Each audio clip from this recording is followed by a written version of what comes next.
வாழ்க்கை முழுக்க கால்களை மட்டுமே பார்த்துட்டு இருந்தா சூரியன் எப்படி தெரியும்?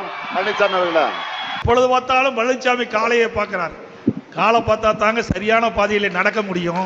உங்களை போல கையை டைப் அடிக்கல. தயவு செய்து பேச ஆரம்பிச்சுட்டா அசிங்கமா போயிடும். மரியாதை கொடுத்தால் மரியாதை கிடைக்கும், இல்லாவிட்டால் எங்களுக்கும் பேச தெரியும். திரு ஸ்டாலின் அவர்களே, நாங்க வலிமையா இருக்கிறோம்.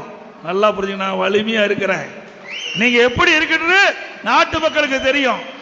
அப்பப்ப சைக்கிள் ஓட்டி காட்டுறீங்க, அப்பப்ப பளு அதை யாரு கேட்டாங்களா? பளு தூக்குறார்.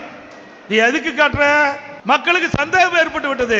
ஸ்டாலின் அவர்களே, இனி அரசியல் ரீதியாக பேசுங்க. எங்களுடைய ஆட்சியில் ஏற்படுகின்ற தவறுகளை சுட்டி காட்டுங்கள், பதில் சொல்ல தயாரா இருக்கின்றோம். உங்களுடைய ஆட்சியில் ஏற்படுகின்ற அவலங்கள் தவறுகளை நாங்கள் சுட்டி காட்டுகின்றோம். அதற்கு சரியான பதில் கொடுக்க துப்பு இல்லாம திராணி இல்லாம ஏதோ பேசி மழுப்பி எங்களை அவதூறு பிரச்சாரத்துக்கு ஆளாக்கினால் நிச்சயமா உரிய பதிலடி கிடைக்கும் என்பதை தெரிவித்துக் கொள்கின்றேன்.